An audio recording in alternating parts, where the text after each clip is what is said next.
Bonjour à tous, on se retrouve pour faire un point sur toutes les modifications ou les points importants qui ont été appliqués sur l'élection C8X concernant le remplissage de trémies.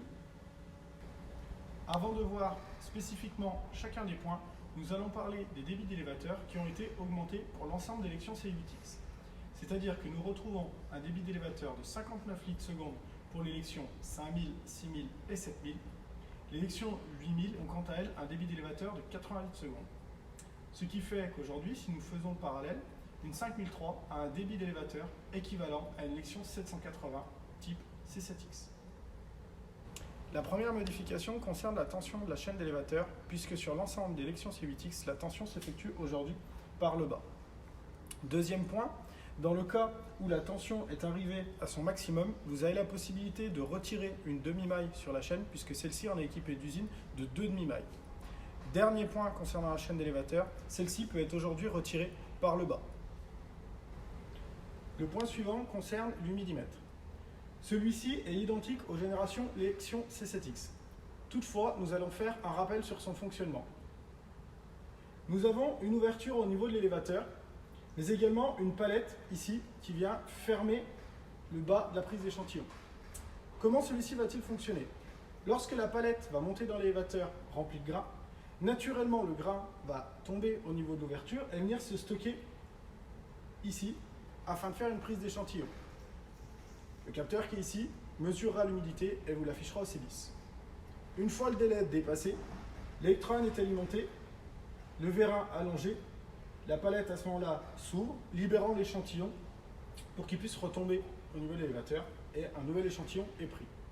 Toutefois, pensez à vérifier dans le cas d'un dysfonctionnement que le fer plat ici, lorsque celui-ci pivote, s'arrête de manière parallèle à la partie plastique ici.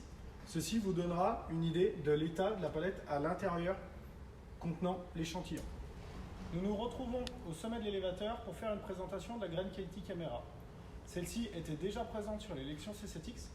C'est une option qui, si elle est prise seule, n'a pas grand intérêt puisque vous aurez uniquement l'affichage au CBIS de la quantité de grains cassés ainsi que des impuretés.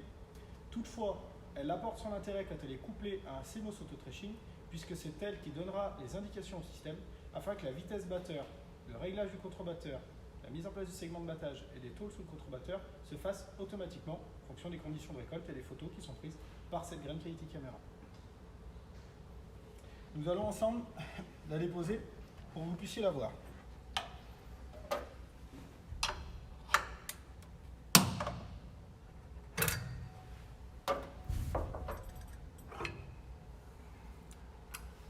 Cette caméra est disposée donc au sommet de l'élévateur, prend des photos du grain qui monte dans la trémie et ainsi donne le nombre, la quantité de grains cassés pour le module ACU. La caméra prend 10 photos par seconde. Elle est reliée donc de par le faisceau directement sur le système Buscam. Vous aurez l'affichage au CBIS de la quantité de grains cassés. Et si vous voulez tester son fonctionnement, vous pouvez la retourner comme je viens de le faire, embrayer les organes de battage et vous verrez à ce moment-là les LED clignoter à chaque fois qu'une photo est prise.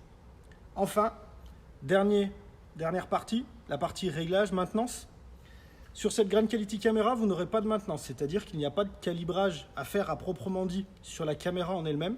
Le seul réglage que vous aurez à faire est au niveau du CBIS, puisque vous indiquerez les sensibilités des photos qui sont prises, c'est-à-dire les sensibilités pour les grains cassés, ainsi qu'une seconde sensibilité pour les impuretés. Un petit peu au même titre que vous le faites pour les capteurs de perte aujourd'hui. On se retrouve pour le dernier point en trémie, où nous avons notre nouveau quantimètre. Comment celui-ci fonctionne-t-il? Il est composé de 2 pièces, la tôle ici, ainsi que la partie capteur. Cette partie capteur, on pourrait en faire la comparaison avec un système barreau Bosch qu'on retrouve sur les bras de relevage du tracteur. C'est-à-dire qu'il va mesurer une déformation. Naturellement, le grain projeté par la pale d'élévateur va générer un effort qui va relever la tôle. Ce capteur va mesurer donc sa déformation. Plus la quantité de grain qui monte en trémie est importante, plus la déformation est importante. C'est ainsi qu'il va faire son calcul et vous retrouverez l'information sur le CBIS. Un dernier point concernant la maintenance, celui-ci doit tant que possible éviter d'être démonté, car on a un système qui est assez précis. Par contre, Si toutefois vous devez procéder à son remplacement, vous avez le droit de défaire les 4 vis qui sont ici, sachant qu'il y a une procédure, mais il est interdit d'opérer sur les 2 vis ici même. Nous avons donc aujourd'hui un capteur qui mesure non plus un volume de grain, mais un poids de grain. Vous devrez continuer à faire une contreposée, toutefois, il est de base plus précis que son prédécesseur.